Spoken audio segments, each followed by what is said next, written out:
Donald Trump's stooges were tasked this morning to make every possible excuse for the murder that took place yesterday in Minneapolis, and they failed miserably, not only because they are moronic in the ways that they try to defend this administration, but because they are so cruel. They lack empathy or care or understanding, and it came across very clearly when they were confronted even by the host of their favorite networks and couldn't answer simple questions. And the worst of them was Kristi Noem, but so was the interview that Todd Blanche gave with Kristen Welker, which is where I want to start, because what he said about an investigation that's ongoing that I don't believe will happen is an important bit of context for what Kristi Noem tried to spin when she was confronted by Fox. So I want to start with Todd Blanche. It was just a meltdown. Is that ICE is doing all of this work, doing their jobs, and local law enforcement are not being allowed to do a single thing to help, and that is dangerous, as we saw yesterday morning. Mr. Blanche, respectfully, there are only 600 police officers in Minneapolis. There are 3,000 ICE agents. Local officials there say it strains credulity to think that they can back up every ICE official. But I want to stick to the video and what happened yesterday, the specifics of it. What exactly threatened those law enforcement officials? Did at any point Mr. Preddy brandish a gun? I can see the same video that everybody else can see, and it's been analyzed up and down for the past 24 hours. But there's obviously an investigation that's ongoing.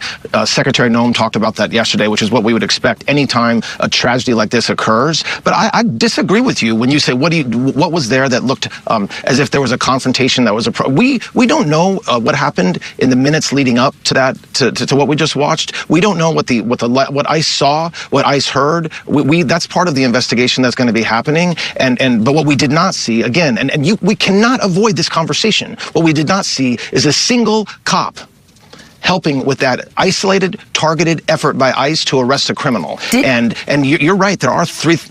Go ahead, sorry. Did you see him at any point brandish a gun? Have you been told by law enforcement there on the ground that at any point he brandished a gun, that he threatened them with a gun? The video shows he's holding up a cell phone. No, you can't see what everything is happening. I mean, what you do see is you see several ICE officers surrounding him. You see a violent interaction with the man who was shot. And so we don't know. The video, no matter how many times you look at it, no matter how many different angles that we see, there's a lot that we don't see. And that's exactly why you have to have an investigation, which is exactly what DHS is doing and exactly what we would hope that they would do. But you can't tell exactly what happened. It was a very instant violence. These law enforcement, ICE has a very tough job. It is very hard when they're walking, trying to do their job, and there are agitators and rioters everywhere. These men and women are not protesting. They are not peacefully protesting. They are trying to impede and obstruct ICE, and it makes the job that our men and women have to do virtually impossible to do without interactions like that. I don't understand this argument that Todd Blanche is trying to present, and that makes a lot of sense considering he was Donald Trump's failed personal attorney. But what he's saying is that these ICE agents who killed a man for trying to protect a woman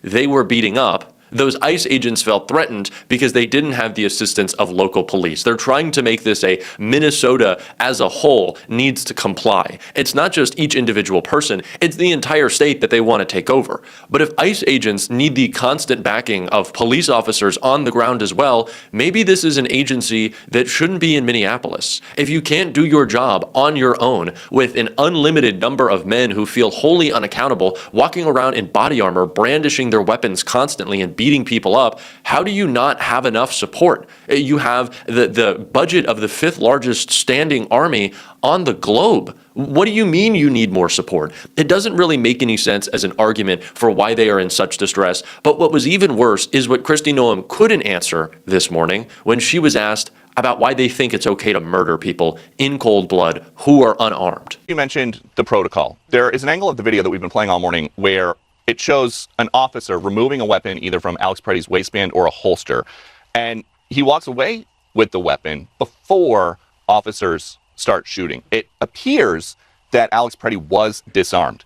If he was disarmed, Is it the protocol to use deadly force? And that's all part of this investigation. Every video will be analyzed. Everything will be looked at. And that's part of the answers that I can't speak to every single thing that those officers thought, but this happened in seconds. They clearly feared for their lives and took action to defend themselves and the people around them. If you watch that and you listen to those videos, you can hear someone yelling, gun, gun, gun, and those agents and officers reacted to that. So as this investigation goes forward, all of that will be analyzed. There are a lot of stories this morning. So Kristi Noem can't really give an answer. She can't get in the minds of an ICE agent because she knows she's wrong. But also at the same time, if there's an investigation, and that's why you can't answer, well, there's an investigation that's ongoing. I'm sorry, Peter, I can't answer your questions. I'm gonna have to shut it down on this one because there's an investigation ongoing. Well, clearly that didn't impede you yesterday from calling a VA nurse a domestic terrorist. That is immediately what Kristi Noem did. Before his body was cold, they were posting a weapon on social media on the DHS account, saying that this is the reason that he's dead, because he was waving it around and threatening to massacre officers. You didn't investigate that. You didn't take eyewitness accounts on that. You just immediately jumped to call a man who was protecting a woman and spent his life protecting people. You called him a domestic terrorist. So why does that not need an investigation? But when you're coming up with ways to defend murder, that does. Kristi Noem couldn't answer because she knows what would happen if she did. It would only further implicate these thugs. That is the truth right now. Is that Kristi Noem, even Kristi Noem, with the Botox seeping into her brain, understands that she would be further implicating them. That is why she wouldn't answer. That is why she couldn't answer, and she wasn't the only one. Greg Bovino, this morning, also had a whole bunch of nothing to say when asked these same questions. There's no evidence that he was perpetrating violence.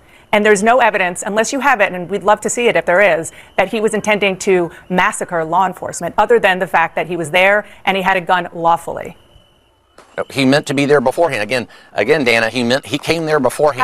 How do you know that? For a reason. How do you know that? Because he was there. But all he was doing was filming and documenting it, which is legal. He was carrying a gun, which in Minneapolis I didn't is say legal. It wasn't. And I didn't say it wasn't legal. So then what did he do that was illegal? Assault federal law enforcement when he does that. That's an active law enforcement crime scene. Where do you see in the video that he was decided to enter into? Where do you see in the video that he was assaulting law enforcement? Because from everything we have seen, law enforcement was assaulting him. If you remove the man's weapon and you say it's the scariest thing in the world to have a gun, and also the language that they're using around guns right now is fucking laughable. Oh, you can't come to a protest carrying a gun. He wasn't coming to a protest carrying a gun. That is also what is so laughable about this, is that everywhere in Minneapolis is a protest, because everywhere in Minneapolis there are ICE agents. So if you are a person with a permit, a lawful permit to open carry your weapon or to conceal carry your weapon, one, you have to announce it if you see ICE. So you have to scream at the fucking biggest morons on the planet, hey guys, I have a gun, which I'm sure they would use as justification also to open fire on you. Or you have to not say anything because you don't want them to know that you have a gun, but if they end up seeing that gun, then they'll kill you. So either you announce it and they take it as a threat, or you don't and they take it as a threat. But Alex Preddy wasn't busting down the main ICE facility in Minneapolis. He wasn't like busting into headquarters. He was existing. They were outside a donut shop. He was outside a donut shop. So are you telling me that simply being present in front of ICE is enough to get you killed? That's what it seems like right now. Oh, you can't have a firearm around them? They're everywhere. They're everywhere. So it just means you can't exist without one. So now Donald Trump's administration, and Second Amendment people, you're going to love this, has told you that you have to worry about where you take your lawfully permitted firearm, because it could cost you your life. You're not allowed to have it anywhere out of the very small possibility, and in Minneapolis it's a very large possibility, that ICE could come and gun you down. So the presence of ICE is not only just inflicting pain out of the fear and worry that people in that community have to have, and the physical pain of them inflicting themselves, beating people up, but they also create a perimeter of unaccountable murder. Because if you have so much as like a banana on you and they get confused, they'll gun you down, and Kristi Noem will immediately shout domestic terrorist, because I've heard that fruit is super scary. If there needs to be an investigation, why did these two already jump to calling a VA nurse who was protecting a woman a domestic terrorist? Why? Why was that the first instinct? Why was that the first thing that they had to say? Because they don't want you to believe your lying eyes. I think what Chris Murphy said in response to Greg Bovino was also bang on. I mean, everybody saw that video, and yet there he was telling you and telling the American public that this young man was brandishing a weapon, that he was impeding officers, that he was there to attend a riot, that he was engaged in assault, when everyone can see that that's not true. It should freak the American public out that the Trump administration lies. These people are sick. They're thugs. It's the only way to put it. They're thugs. They're thugs patrolling our streets who like the feeling of being unaccountable to any of us. And they want to hold it over our heads.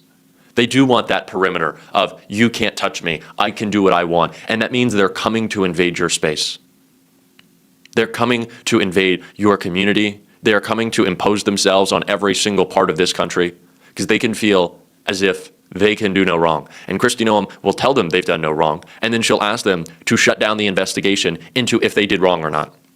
That's what's going to happen. You think this investigation is going to be carried out? Absolutely not, which is why it's nonsensical that that's their excuse for refusing to answer questions. Well, we need an investigation. Need an investigation. You're not going to investigate. You are investigating Renee Good's partner after she was killed. Not Jonathan Ross, the thug who killed her. It is just gross, these people. They're thugs. They're gross. And we're going to continue to call them out on this show. If you want to support that, as always, you can hit that subscribe button, leave a like on this video. If you stuck around to the end, drop a blue heart in the comments. Keep on fighting, y'all. Don't let them silence you. And until next time, I'll see you soon.